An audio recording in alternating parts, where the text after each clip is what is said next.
Thank you, Cindy. Now let's jump into our first panel for today. On the national stage, diversity, equity, and inclusion, why Latina representation matters. Latinas have embodied diversity of thought, actions, and interpersonal exchanges and continue to show great strength alongside our non-Latina peers. Our experiences as women of color help strengthen our companies when we are employed in executive and senior management echelons.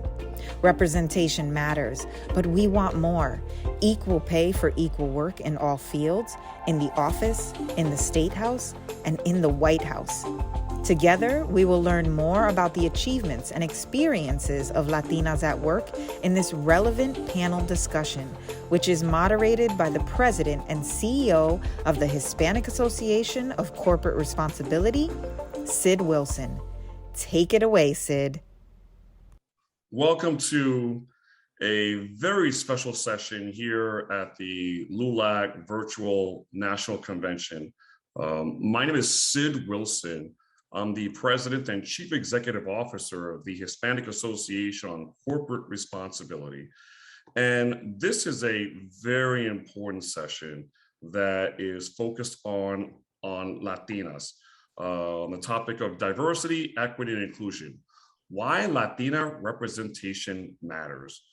We know that not only through the work that we do at HACER in terms of advancing Hispanic inclusion in corporate America, and thanks to our coalition members, among them LULAC being one of our founding coalition members, as we work to not only advance Hispanic inclusion in corporate America, but making sure that there is Latina representation in corporate America.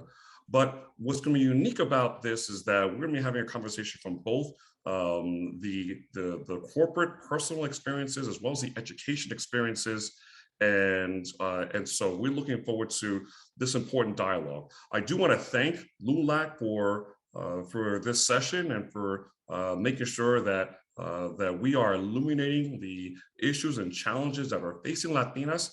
And for me, I'm proud to be an ally of the movement to empower Latinas, because we know that there's much work that needs to be done, not only to close the gap for where Latinas should be, but also how we need to make sure that allies are being strong champions for Latina empowerment. So we're looking forward to a great session. And again, my hats off to Cindy Benavides, the first Latina ever to serve as Chief Executive Officer in the 92-year history of LULAC. We're very proud of her. She serves on our HACER Coalition Board of Directors. So with that, let's get started.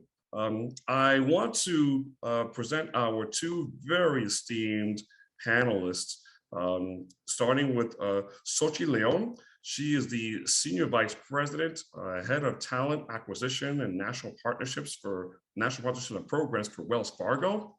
And La Doctora, Dr. Gladys Cruz, she is the District Superintendent for Questar 3 BOCE.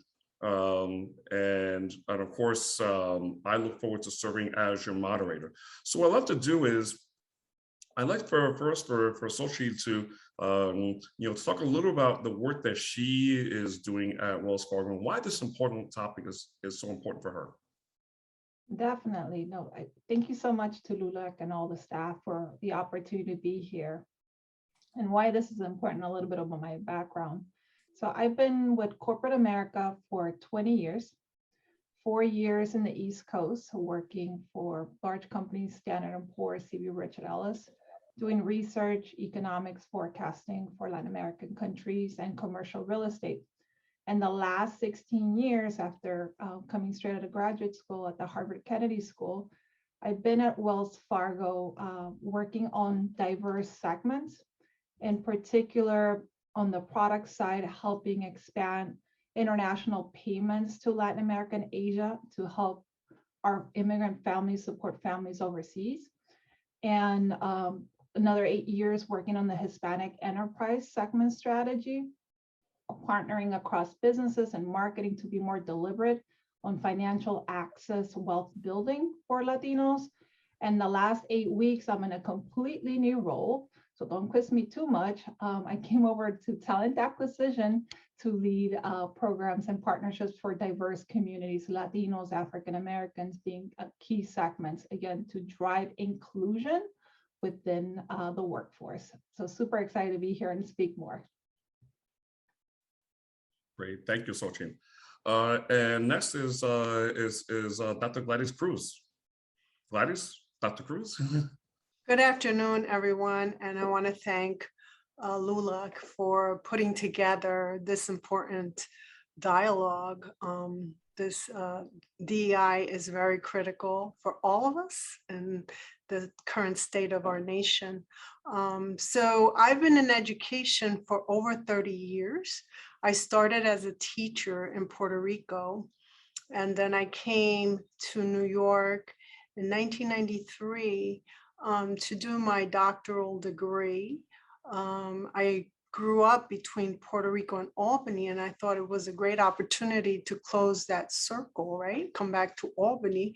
And the intention was really to complete my degree and go back to Puerto Rico. And 28 years later, I'm still here. I'm having a great time. I am a proud superintendent of a region in upstate New York, close to Albany, New York, the capital. And I oversee the operations supervisory district of 23 districts.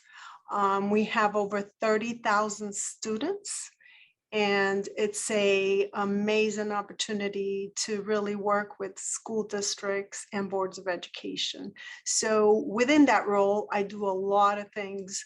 One of my favorite initiatives is we get to coordinate a statewide Puerto Rican Hispanic Youth Leadership Institute, which brings together over 200 students from across the state, across New York State's high schools. And they get to debate bills that are live in the New York State Assembly. And that is an amazing leadership program for Latino youth. I stay connected to that program because we need to start building our Latino young, right? And our females young, because they have the capabilities to be great leaders. So thank you, Sid, and I look forward to the conversation.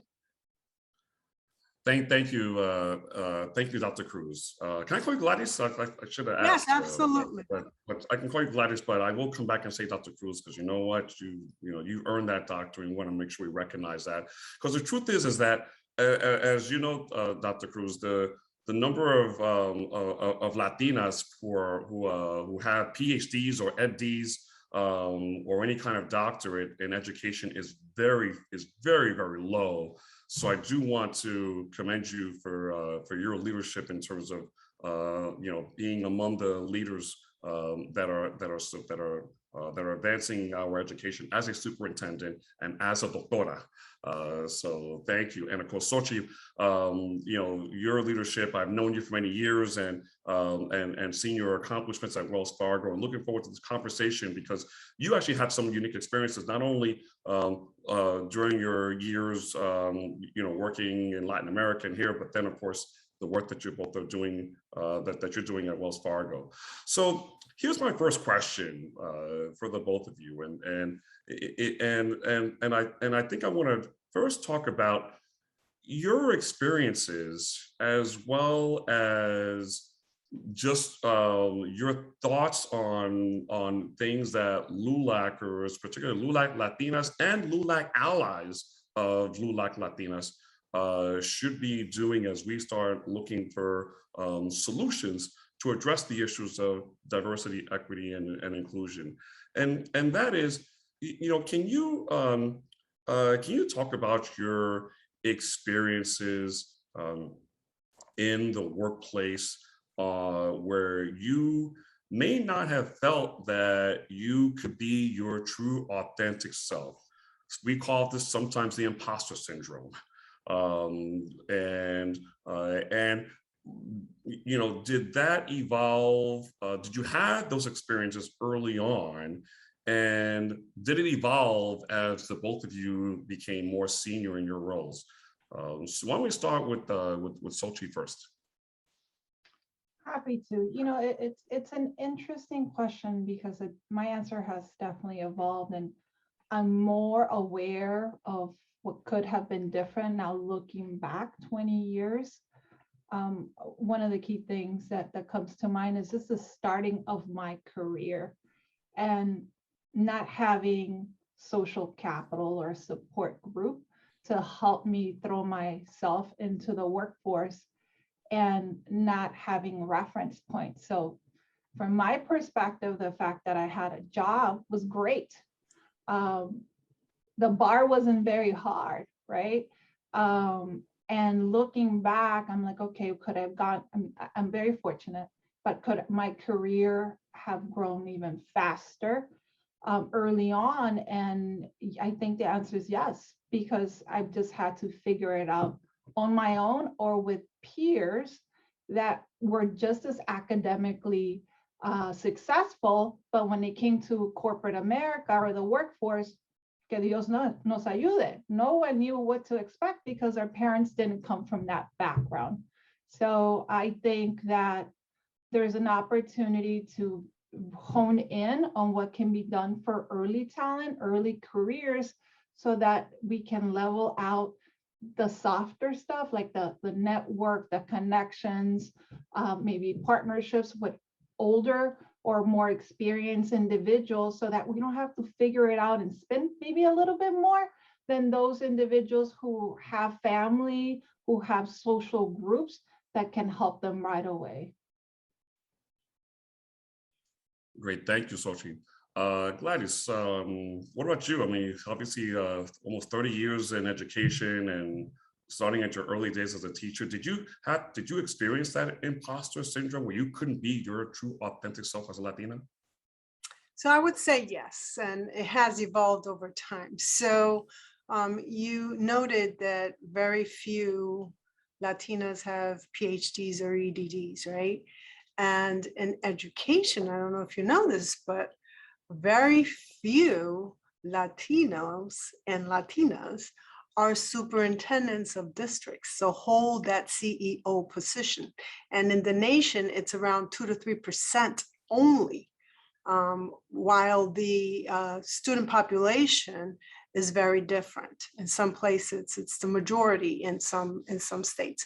So absolutely, always, you know, many times I'm the only one in the room that's a Latina, and I look around and I'm like, what am I doing here? And the only Latina woman. So I, you know, look around, I'm like, what am I doing here? But everything I do, you know, I feel I have been very fortunate to have the career that I have, starting at a very young age as a teacher, and being able to have the journey that I've had. So, you know, now when I'm the only one, it doesn't really bother me. It's okay, I'm the one. So I will speak my truth, and I will ensure that I voice the concerns and issues of Latino women. You know, I actually love to build on that, on your answer, Gladys, because this is a question for the both of you. And that is, what happens when you are the only one in the room? And it happens to all of us, not just whether you're Latina. I know me being Afro-Latino, I often will go into a meeting and I'm the only person, Black or Latino, in the room. And, you know, during those early stages of your professional career, it can be a very uncomfortable feeling. But how have you been able to build that strength to not only be comfortable being the only one in the room, but in many cases leading the room, even if you're the only one in the room? I'll start I'll come up to you, Gladys, on this, and then Xochitl, let's get your thoughts. So I would say that, at the beginning, I probably felt uncomfortable and uneasy. I probably lacked the confidence of speaking up and speaking the truth. Over time, I think that those, I have developed all of those things, and I really will speak the truth no matter what. And I feel confident of speaking on behalf of Latinas. Every time I speak, I always think about, I'm not only speaking on representing myself, but I always think of all the young Latinas that can be watching, my daughter, my granddaughters. I think about the organization I represent, the educators, the many more superintendents that should be Latinas in the systems. So I'm always thinking about that and, making sure that I represent all of them well. So it's a standard that I hold myself to. And I think, over time, I've become much more confident with the notion that I have to be that voice. And Well, thank you. That's a great answer. So, Xochitl, what's been your experience? I would completely echo what Dr. Cruz just said. I think there's a level of responsibility that you have when you're in the room to not just represent yourself, but represent the community who's not there yet. And while we're doing that is trying to figure out how to influence change so that there can be more in the room and you're not the only one there, especially in parts of the country where you shouldn't be the only one in the room based on the demographics. So a lot of responsibility and bringing everyone, not just mine, with research, with analysis, because sometimes, people say, oh, it's her opinion. No, it's not her opinion. Here's the research, here's the data, and helping bring others along while influencing access for more. I agree. That's and great. If I could just add something. So Sure. Just as an example and an expansion of that. So, I've been saying that only 2 to 3% of Latinas are superintendents in this country, and that's not acceptable in my mind. So I had the opportunity to co-develop a program for aspiring Latino and Latina superintendents. So I took that on. It's additional work in my life, but I do it with great passion because I want to see more Latinas in this role. And, I've done networking events for Latinas in New York State through New York State ALAS. And, again, just because I want to see more confident women, Latina women, rise to this critical role in education. That's great, and so needed, given not only the low number of Latinas who are superintendent, but you'll find that this is a common challenge in so many other sectors of the workforce. I can tell you that at the Hispanic Association on Corporate Responsibility, we did a Latina Empower report a little over a year ago, and really discussing what are the challenges that Latinas face as they enter the workforce, as they rise up. And one of the statistics, just knowing the statistic about 2 or 3% of superintendents are Latina, at the board of directors for Fortune 500 companies, only 1% of all Fortune 500 board seats are held by Latinas. and currently out of all the publicly traded companies, and we're talking about 6, maybe 7,000 publicly traded companies, only two are Latinas who are CEOs. Grand total of 2. And so it means that a lot must be done, not only to empower Latinas rising and within their careers, but also how they can become future superintendents, because for the most part, you are a chief executive officer of your district. And in the case of what you're doing, Xochitl, rising up the corporate ladder. And so that's where my question comes in about mentorship, sponsorship, as well as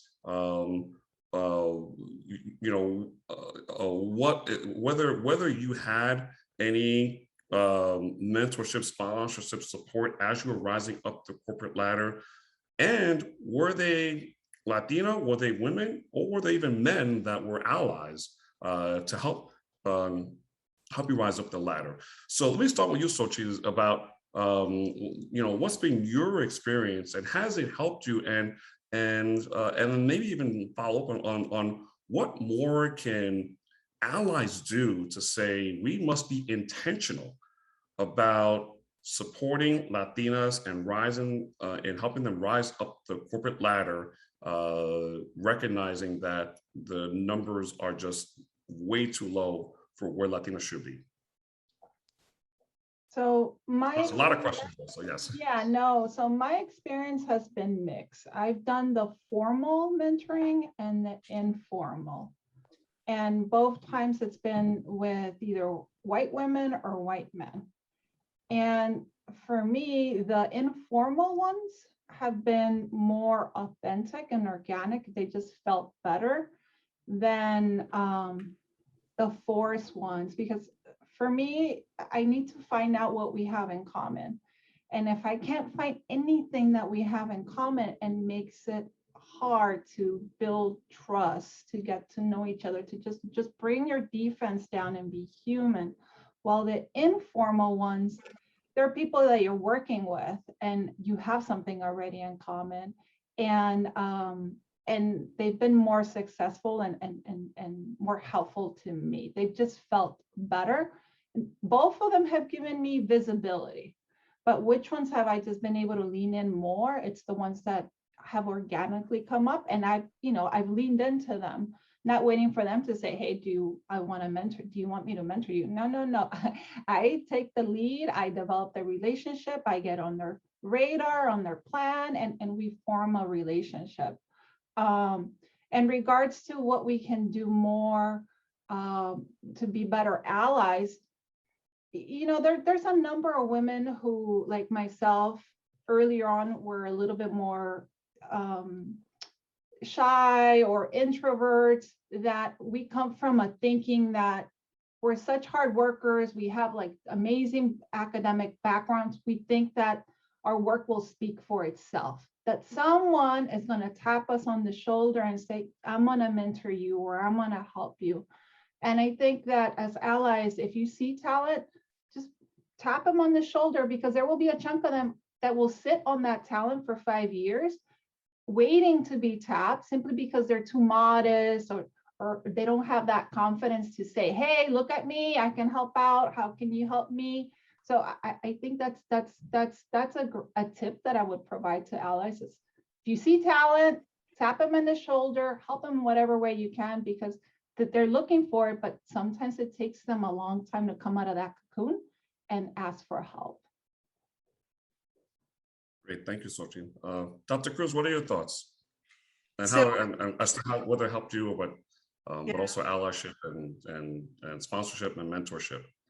So I think all of those are important. I think we need to have both formal and informal mentors, as Sophie said. I think I have, again, been very fortunate to have individuals along my journey that I have just seen as informal mentors, and I tell them, I say, I see you as my mentor.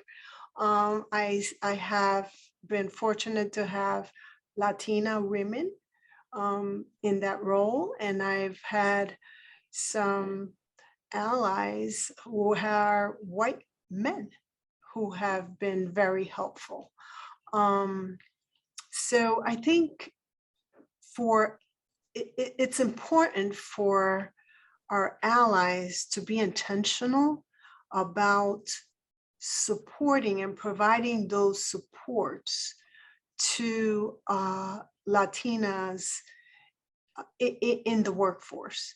I think sometimes a woman can get lost if they don't have a mentor. I mentor people in my place of work. I mentor women.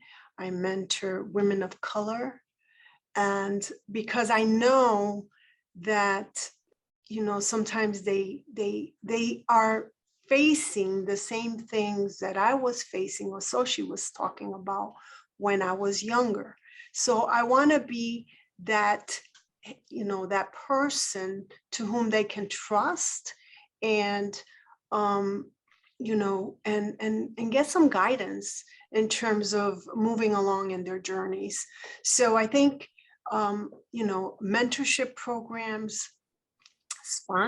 sponsorships are important, and it's important for employers to be intentional, have onboarding programs that are not biased and that are embracing of all different cultures and groups. Thank you, Dr. Cruz, and thank you, Xochitl. Here's another follow-up, and it's something that I think you mentioned, Dr. Cruz, which, and you kind of hinted a little bit to Xochitl earlier in your comments, is that often in our Latino community, we're taught to be humble. We're taught that our work should speak for itself. We're taught to just, work hard and hopefully it will get noticed.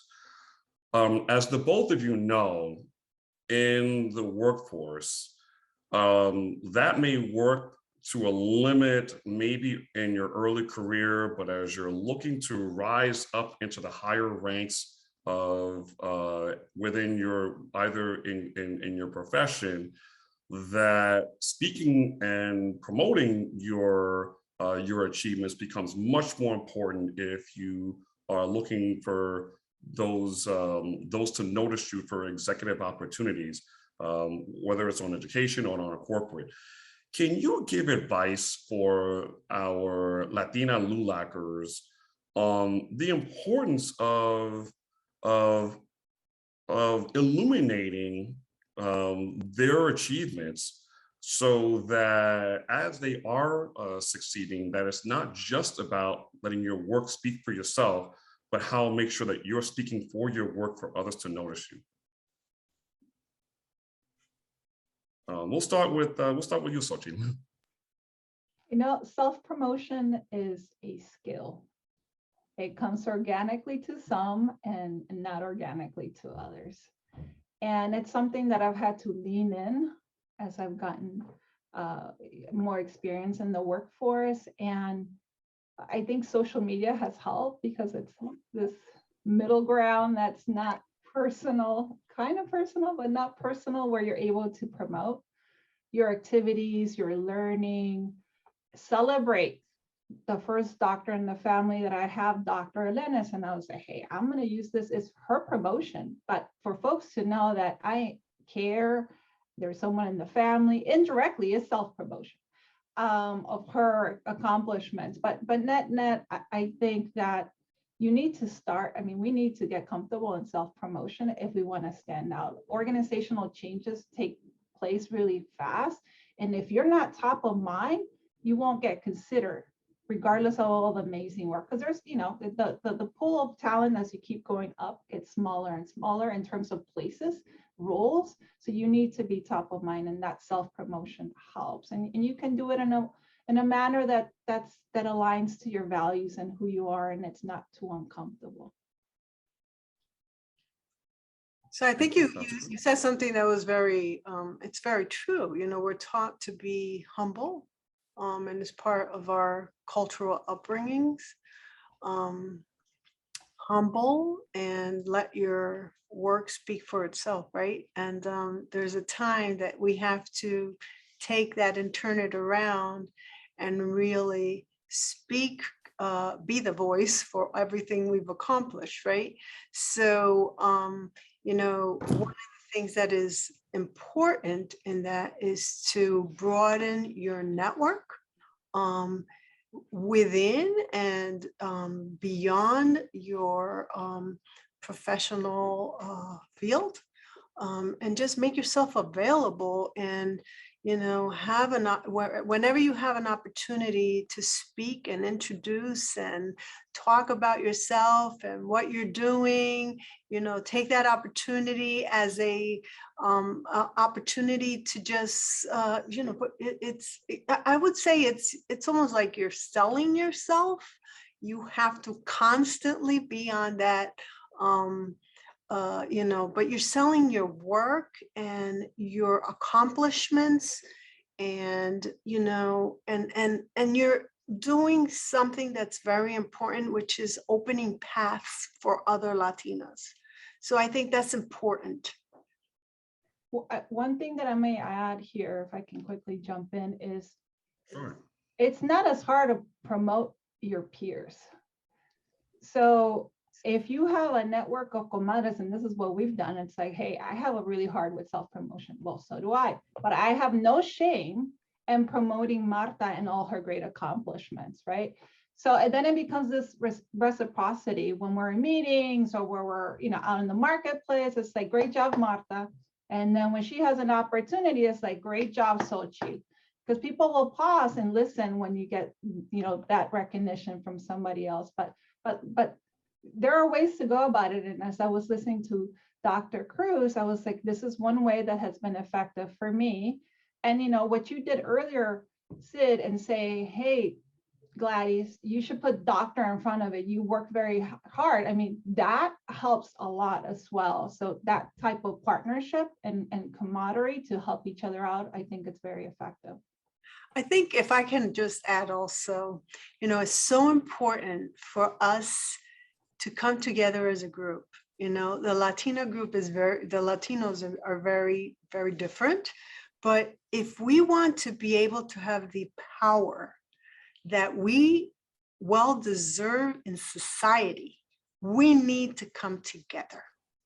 And until we do so, we're not going to have that power. I truly believe we need to come together, support each other, help each other out. You know, once I heard a speaker say, we have two hands. With one, I reach for the stars, and with the other one, I pull someone along with me. That's what we have to constantly do. I love that. You know, thank you, Dr. Cruz, and thank you, Xochitl. That's really great insight. You know, the two of you have you know, have achieved very inspiring successes within your professions. Can you talk about either an experience or any experiences where you had to overcome a major challenge to get to where you are, and was being Latina a component of that you overcame, and how did you overcome that? And we'll start with Dr. Cruz.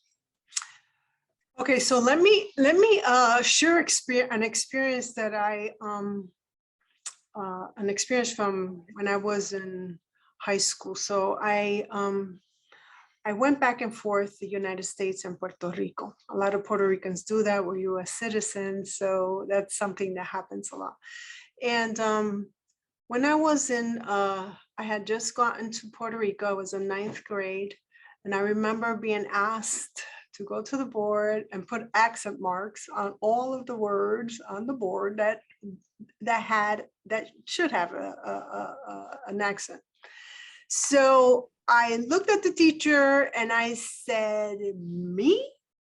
You want me to do that? No, I was just coming back from the United States. I would say I was probably English dominant. And I really didn't know the rules of accent, putting the accents on the words. So I went up to the board and I read each word in my mind, and I put a written accent on every single word. So I share that experience because what that did, so, some students laughed and I didn't think it was funny, but what that did to me is I am going to master this language. And I was in college, and when I was in college, I said, I am going to be as proficient in Spanish as I am in English. And so I worked so hard to make sure that my Spanish was impeccable.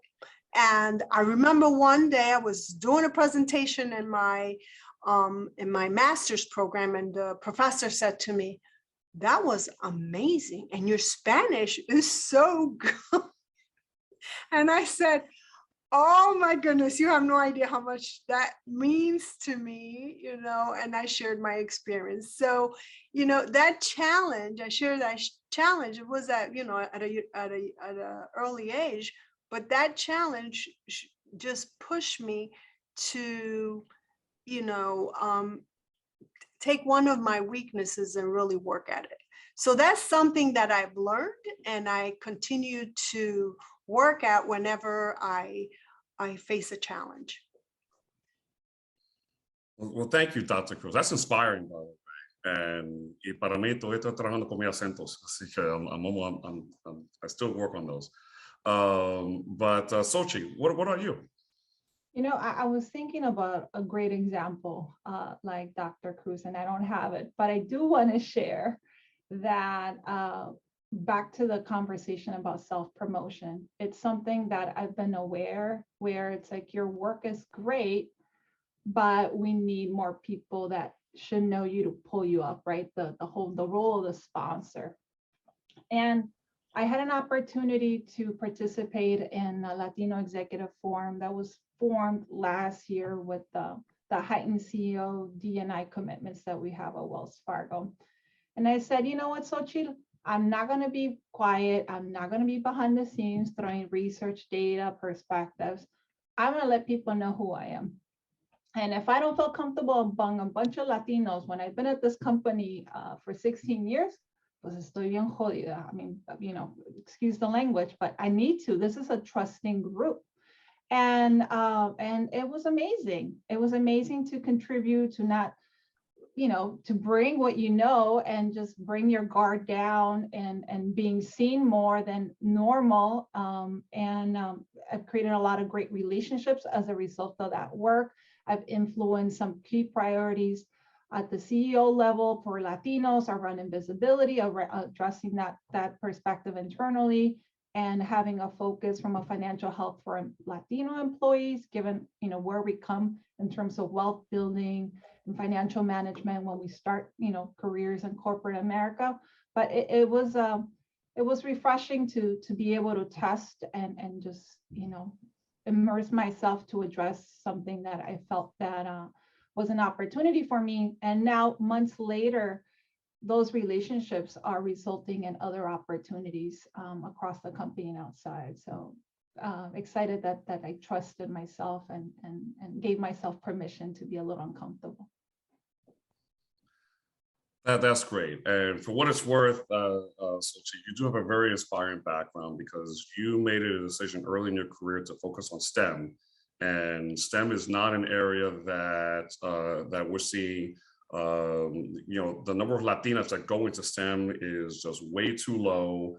And it's just great that, that you defied many of the odds and went straight into a STEM focused career, and plus what's, the importance of giving back and supporting young middle school and high school kids in STEM through the nonprofit that you co-founded in the Bay Area is great. So, but again, STEM is very tough. Not everybody. Some people are encouraged to go to it, and sometimes in our community, we don't always steer Latinos towards STEM, which we have to do more as a community. That brings me now to some, because I wanted to first start with just the questions about your experience. I want the LULAC audience to really know, not only your accomplishments, but the fact that you're also in many cases, groundbreaking, glass-breaking ceiling Latina leaders that are just doing amazing things. So I want to move to some societal challenges, and so this is this is a very unique time in our lives. We're still in a COVID-19 pandemic. We have seen through statistic after statistic about what the COVID-19 pandemic has had on women, and particularly on Latinas. Can the both of you talk about what you've witnessed as some of the challenges that are facing Latinas today, and for those that are looking to come back into the workforce, for those that were adversely impacted, what's your advice for Latinas during this period of this pandemic? We'll start with let me start with you, Xochitl, and then we'll go to Dr. Cruz. Okay, thank you. So I spent a good chunk of time looking at it from a consumer and financial impact perspective, and how diverse communities, Latinos, core segment were impacted to, there was a group of Latinos and vulnerable communities who were at risk to begin with. Here comes COVID, and it's a double whammy from a financial stability perspective, and what the bank could do to help them, right? In keeping their home and ensuring that they weren't falling behind with their credit card, and making sure that they heard messaging in support of the segment, given the difficult times that we were going through. So we did a lot of work there from a financial vulnerability perspective. Now I've taken on this new role in talent acquisition, and it's all about, diversifying the workforce. We have 19,000 openings. We need to hire. And how do we make sure that diverse and Latinos is a core component of it? And I'm new to the role, as I said. I'm trying to figure out how we're going to address primarily the research that just came out of UCLA, the study about Latinas exiting the workforce, and how we had the largest drop of Latinas in the workforce relative to any other segment. And what are we going to do as a society and as institutions to help them come back? And I don't have an answer there yet, but do note that that is a core focus that I'll be having in my role, because we need to be able to create incentives for those that want to come back to work, and to get fair wages, and I can tell you, for me, work it gives me pride, it gives me a purpose, and I would assume that it does for a lot of other Latinas, but based on how they were impacted, and the research says, hey, they were impacted for two core reasons. One, high concentration in leisure and tourism industries, which were heavily hit last year. And then two, the heightened focus of women, Latinas, as caregivers of their parents and of the children, right? So what do we do as a society and as institutions to help address some of the opportunities so we can bring them back? I want to bring back my family members. So this is not just a business opportunity, society issue. This is personal. No, thank you, Xochitl. Dr. Cruz. So I think, so she talked about, childbearing, and that often takes, takes a big toll on women, and that's been a toll that this COVID pandemic has had on women, regardless of the background. So I think employers need to look for ways to support women, creating incentives, creating flexibility within the workplace to to really fit that woman that needs to care for her children or care for her mom. I cared for my mom many years, and it was a huge undertaking, running sometimes at lunchtime to give her lunch, and then running around with her to take her to different appointments and things that I would do again. But it's important for employers to have flexibility and incentives. I know some employers have daycare centers. I think that will be something that employers need to look more at. Flexibility, work from home. And of course, as an educator, I will always say, go get another career, right? So just to let you know on a secret, I started in STEM. So I wanted to be a dentist, and I every year I was offered a job as an English teacher in Puerto Rico because there was a shortage, and that's how I landed as a teacher. And then I loved it, and here I am 30 plus years later.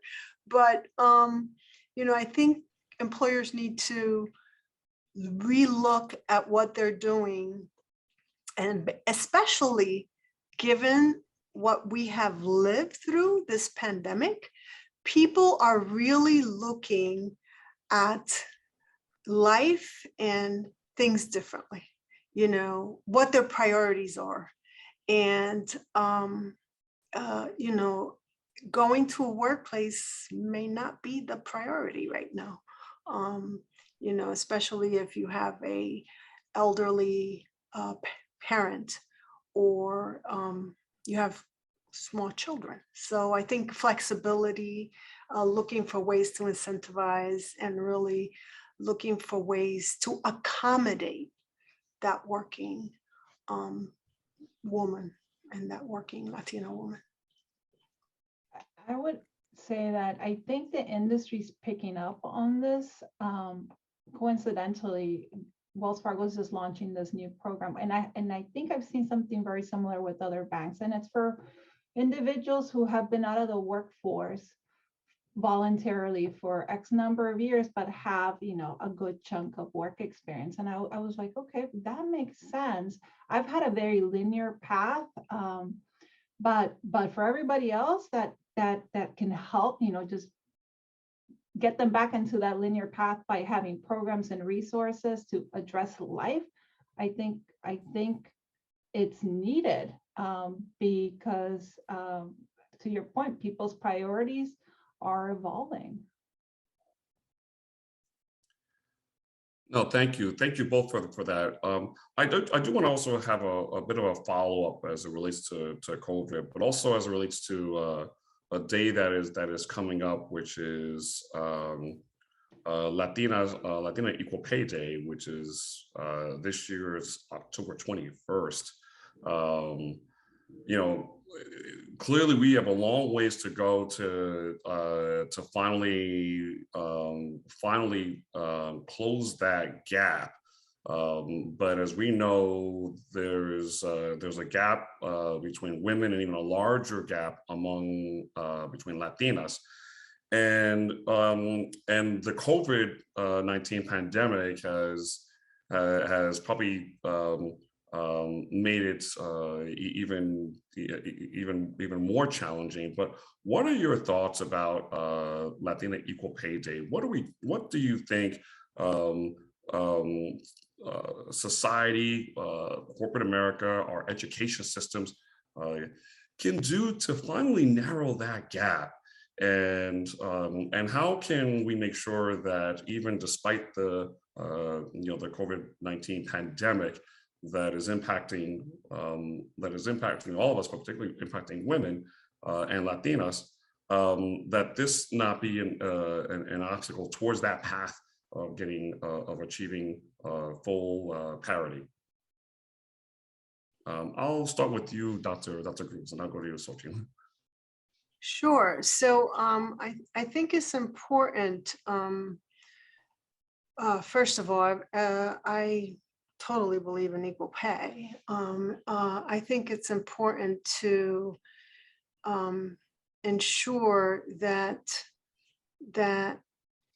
the women don't sell themselves short. It's really a marketplace for employees now. There are so many open positions. Don't sell yourself short. As for a high salary, you're probably going to get it. I really think this is the time that we can make a big impact in this area because of the very competitive job market. There are jobs in every area, every field.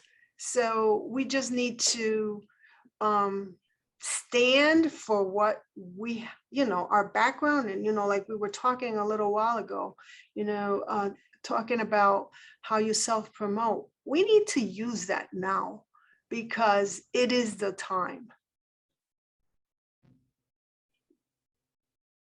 Great, thank you, Dr. Cruz. Xochitl. I would just build on that. Like, we have to advocate for ourselves, number one, and ask to make sure that we're, pay equity. And sometimes we don't know. We don't know because we're individual contributors, but managers know. So you got to find out who that manager is, figure out where you are in the scale based on, disclosed information, and ensure that if you feel that you're not where you need to be, that you advocate for yourself.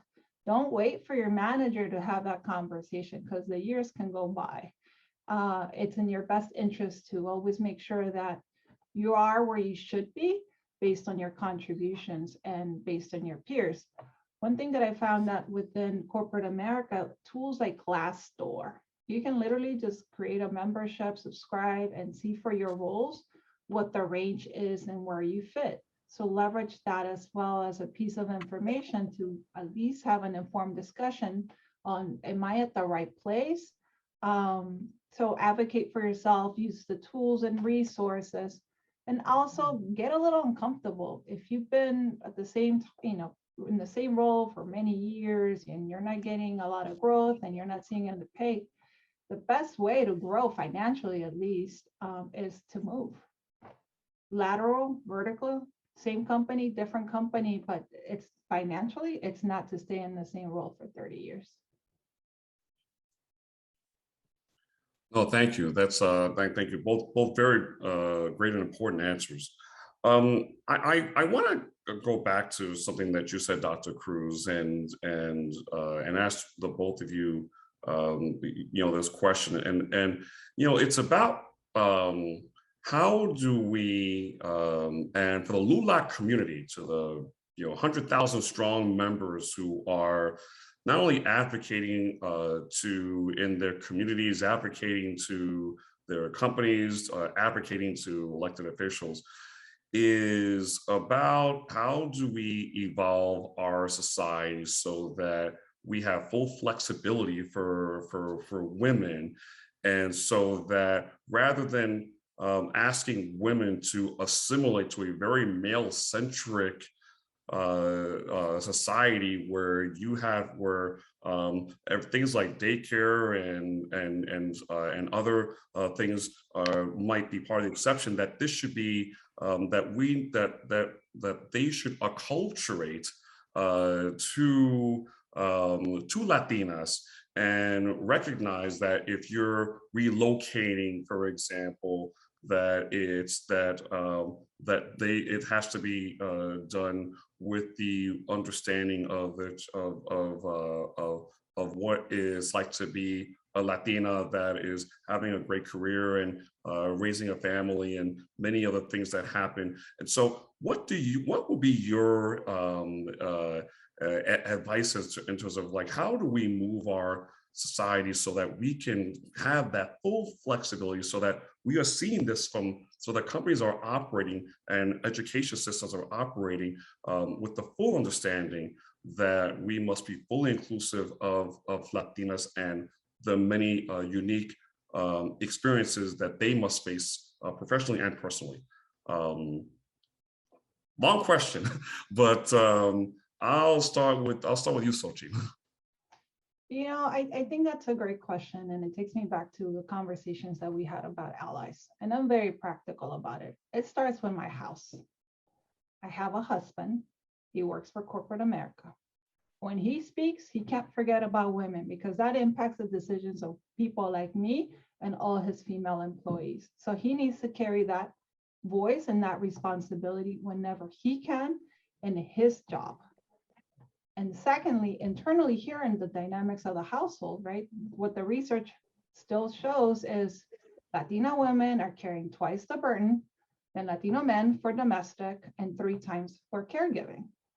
I should not be the default person in charge of picking up the kids at 3:30 p.m. Pacific. So pushing on him to be an ally and a voice at work and here. So very practical, but it starts aquí. Yeah, I totally think that's you have to start con la familia, right? And I think in the workplace is, you know, I'm a data person, so bringing that data to bear to the conversations, you know, is important. So I'm constantly reminding superintendents, you know, our student population is changing. We need more diversity in the workplace. And here's the data. And look, some of you already have majority, minority districts. So, you know, just being that voice of the disenfranchised and of the Latina woman is important in the workplace. And just not giving up on it. You just have to continue. It's like a broken record. And I say that a lot. I often sound like a broken record. Here I go again. But you can't give up on it, and you have to continue to be that voice for others. And we got to recognize that it's a hard job. There was a study, I can't remember who it was, Cantor or other, but pretty much they said among like white Anglos, 3/4 of them don't interact on a daily basis with non-diverse individuals, while African American and Latinos and Asians, we all interact with whites. So here you are constantly bringing the data, and it's data, it's research, is great, but they don't experience it on their day-to-day, the bulk of them. So being able to, you know, take the data and make it actionable for something they don't feel every day is the hard work. Yep. Well, I too am a big believer in not only making the data case, but also making some of the practical cases, because I'll share with you just some statistics from HACER, is that we know that, you know, overall Latino buying power is about $1.7 trillion. What many people don't know is about $1.1 trillion of that is Latina buying power. And so if you were to, If you were to estimate Latina gross domestic product, our good friends at the Latino Donor Collaborative, do their Latino GDP, which is about $2.3 trillion. But if you actually break down what that looks like, and then both of you, since you both love STEM like I do, do the math where you're factoring in the buying power as well as the growth of Latina businesses and consumer spending. Latina gross domestic product is probably somewhere around 1.3, 1.4, maybe even as high as $1.5 trillion.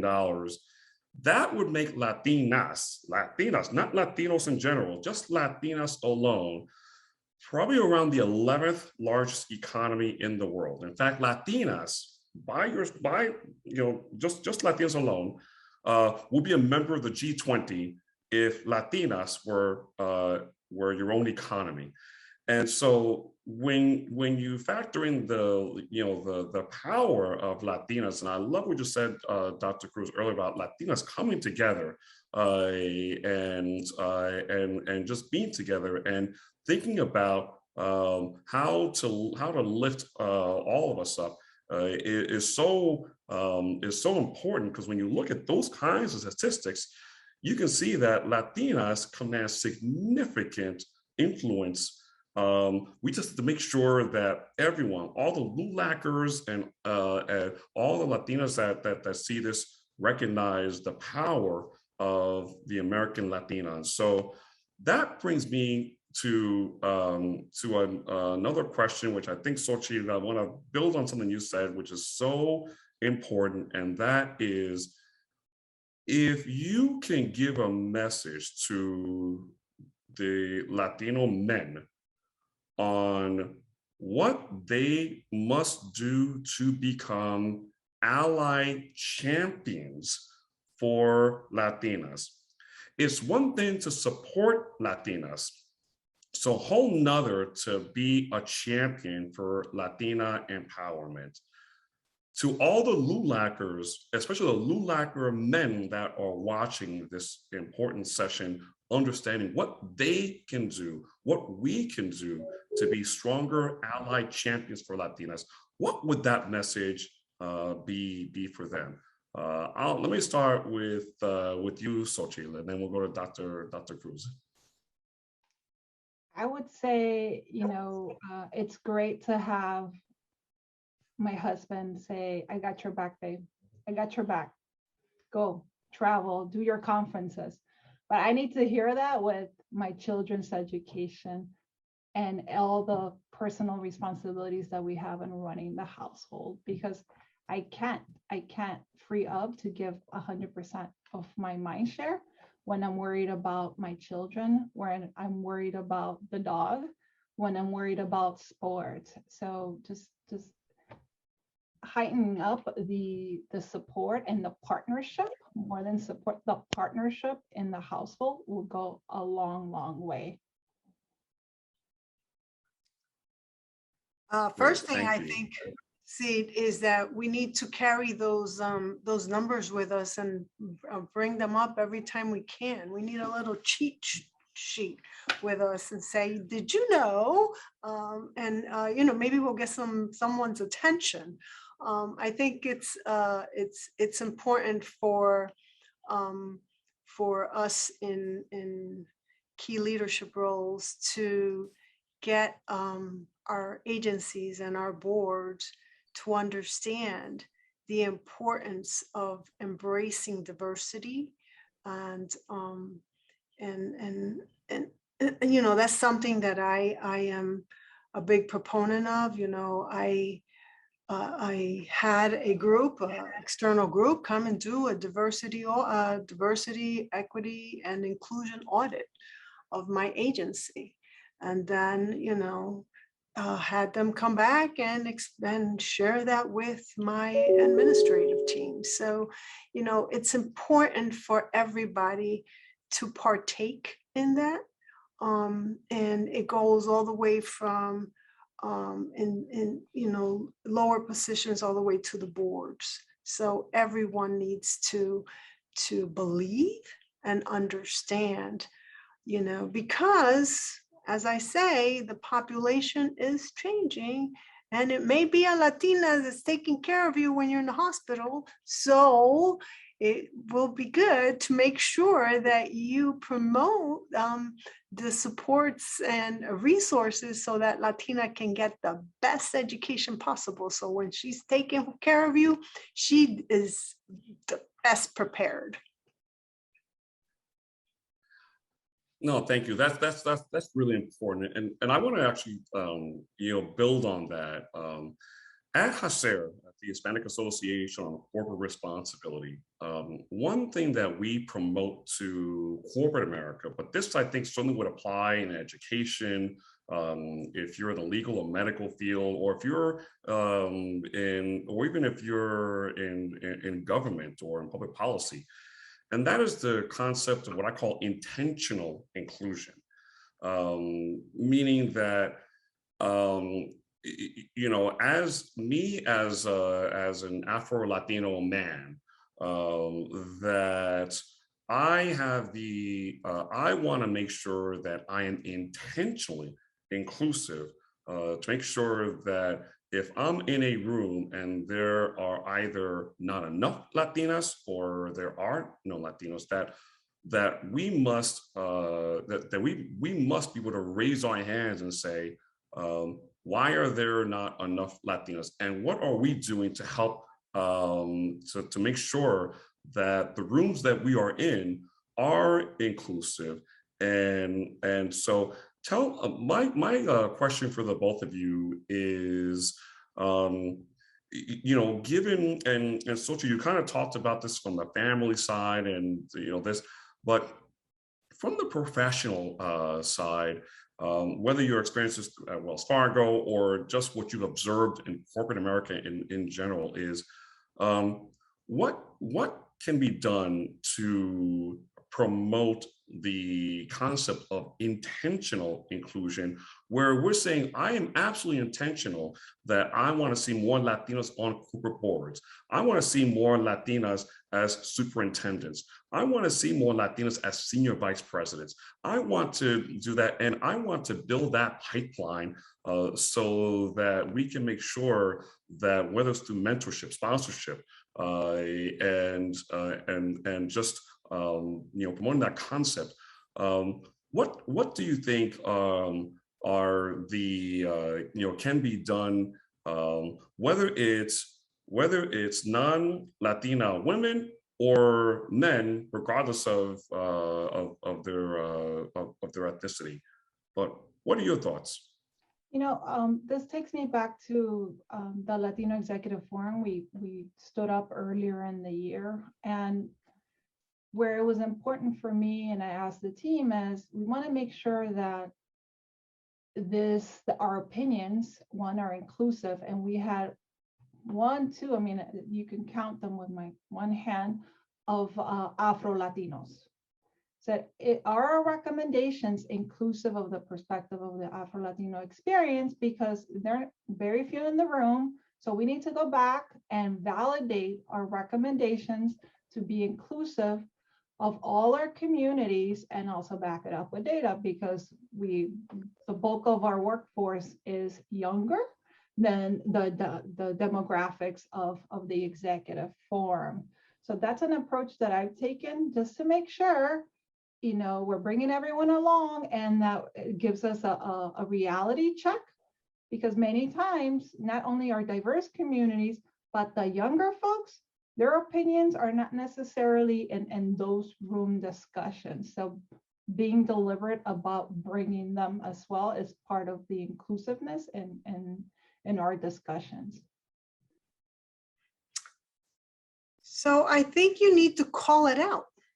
So when we're in rooms where we don't see the representation of others, I think we need to start calling it out in public and saying, why aren't there more Afro-Latinos in this room? Why aren't there more Latina women in this room?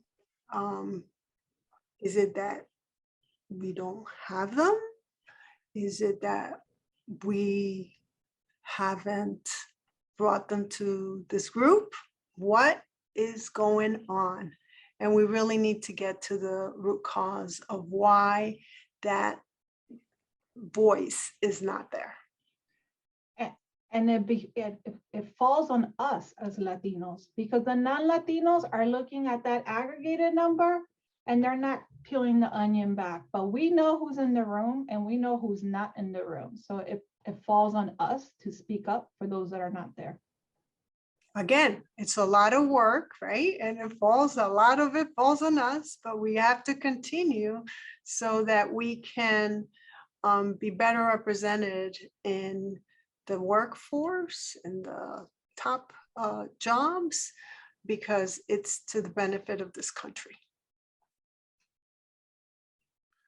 Well, that's great, and that's it's such an important topic that that we and I think whether it's calling it out, making sure that that we are thinking about intentional inclusion. And I think that for the for the 100,000 strong LULAC members around the country, I think this is going to be they're going to really appreciate this. Here's a question that in terms of what really inspired the both of you to be such such successful leaders, not only between what you're doing, of course, at Wells Fargo as a senior vice president, which is a significant accomplishment at a Fortune 100 company such as Wells Fargo, to being the superintendent, effectively a chief executive officer, and you've had to tread through in directions that that maybe you might have been the first, either locally within your families, but you managed to get there. So, for the many LULACers who may be, going down a path where they may be going in a direction that has never been achieved before. And how do we inspire not only the pioneering achievements like what the both of you have done, but how can we as Latino men make sure that we are championing those pioneering opportunities? And if you're not the first, it may feel like it's the first because there's so few. So so I want to kind of get your thoughts on that. I'll start with you, Dr. Cruz. So I actually was the first to graduate from high school for my family. I had 7 siblings. I was the first to go to college in my family. And I am probably the one. I have a few doctors in medicine now, but I was the first to get a doctorate in my family. And I come from a very large family. My mom had 13 siblings and my dad had 11. So very large families. And, what I would say is dream big, go after your dreams, and don't get frustrated when a door closes on you. Go through the back door, go through the window, figure it out, but just keep trying. It's important to, one of the things I think Latinos have is that we're very resilient. And so use that to your power and just keep moving, move forward, believe in yourself. You can do it. We can have many more superintendents as CEOs of education systems. We can have many more CEOs in banks who are Latinas, and in every field. because we have what it takes. So don't let anyone or anything push you back. Keep moving forward.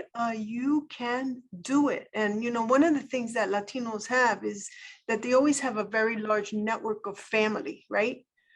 We have a huge family and we bring everybody along. And so, you know, count on those, and then count on all your mentors, your networks, and move on. And, you know, when something doesn't go right, you just figure it out and learn from your mistakes and learn from that experience and move on.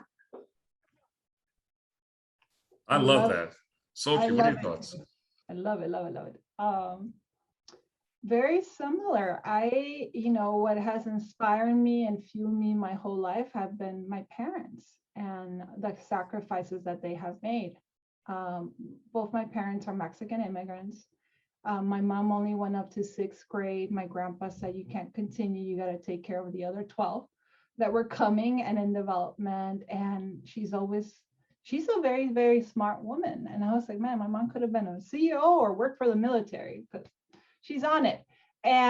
But she didn't have those opportunities. And they had to start from scratch. I think that was part of the impetus in migrating. They started from scratch, cleaning. They still clean houses, my mom, and, you know, from the bottom, clean at the restaurants. And just seeing all the hustle and sacrifice that they had, the least I could do is take advantage of the opportunities that came my way. So that's what's fueled me in maximizing everything that they didn't have, so that they can have a more comfortable situation now that they're in their retirement and, you know, more mature stage of their life. And now, in regards to what I would tell others is, you know, be like a river, right? Find a path. Find a path. Don't give up. If we have anything, we have work ethic and we have hustle, and lean into it. Like you said, Dr. Cruz, if a door closes, then find a window. Just find a way. Don't give up. I mean, and it's help. It's help for my group, is that we didn't have a very high bar. So you can only go up and just keep at it. That's great. That's great. And I certainly hope that all of the all LULAC attendees and all the conference attendees are really hearing this message. And so, with the few minutes that we have left, I want to ask you know, the two of you the both of you a question that we often don't ask, but I think it's important given the fact that not only have you both achieved such greatness professionally, but you have really been examples of giving back to our community and empowering our youth and preparing them for their future professional careers. You know, and the both of you have been doing this for quite a long time, and you know, and that brings to the question of legacy. And you know, how do you both want to be remembered in terms of your legacy of Latina empowerment, and how and then to complement that question, where do you see us going in terms of Latina empowerment? So there's two questions. Is one about your own legacy, and you know, if I were moderating something else for the two of you, and this was the Lifetime Achievement Award, and I was about to, you know, give it to each of you for your incredible, you know, lifetime of just professional success and what you've done for Latinas. You know, what is that legacy? And then if you magnify that, how does that impact society if there are multiple legacies similar to yours as it relates to Latinas? Who wants to go first? I'll go first. Let's start. Yes. Awesome. Loaded question. Great question. You know, just off the top here, for me is being resilient, not giving up, and making it easier for the next generation, or not even the next generation, the next person that needs help, so that it's a little easier for them and that they're not starting from scratch. So just passing through knowledge to make it easier on others would be one of the things I would like to be remembered for. And I know it was a twofold question, Sid, and I'm blanking out here on the second part. The second one is that is how do you envision society in terms of where society is moving as it relates to empowering Latinas? We can only benefit from a more highly educated workforce as a country. I mean, you brought up the example, you know, if you're a doctor or a nurse, who's going to take care of you? You want the best doctor or nurse to come take care of you. So significant value in seeing our Latinas continue to excel academically and professionally so that they can help others and, you know, lead this country into a better country, given the global dynamics of where we, you know, and the situation that we're in globally. Great, thank you, Xochitl. Dr. Cruz, it looks like you have the last word. Talk about, you know, how do you want to be remembered, your legacy, and also how do you think, where do you think our society is going as it relates to Latinas? So first, I want to make sure that they remember me for reminding them of getting an education, because that's something no one can take away from you. So I'm always pushing anybody who gets close to me and talks to me, go get, what are you doing? Why don't you go get another degree? I have a niece that came to me once and said, okay, I did my master's, enough. I'm not doing anything else, I'm done. I think I want that to be, you know, to understand that, you know, education opens doors, and, you know, just like Xochitl's parents didn't have opportunities to go to school beyond the elementary level, my parents didn't either. And so I think that, but that should not stop you. Regardless of, you know, you need to know your history, you need to know where you come from, but you need to make it better for yourself and make it better for everyone behind you. So I want to be remembered. Every morning I get up and I always think about what can I do today to make the life of a child better. So that's, you know, I want to be remembered for that. And I have, you know, I have a lot of young ladies that say, oh, I love you, you're my mentor, and I really enjoy you know, doing that work, you know, inspiring others to be the best they can. So we need, you know, just like Xochitl said, we need to have a more educated society, and we need to have more Latinas in power. You know, you know, demographics are changing, and we need to be able to see those Latina women who, regardless of all of the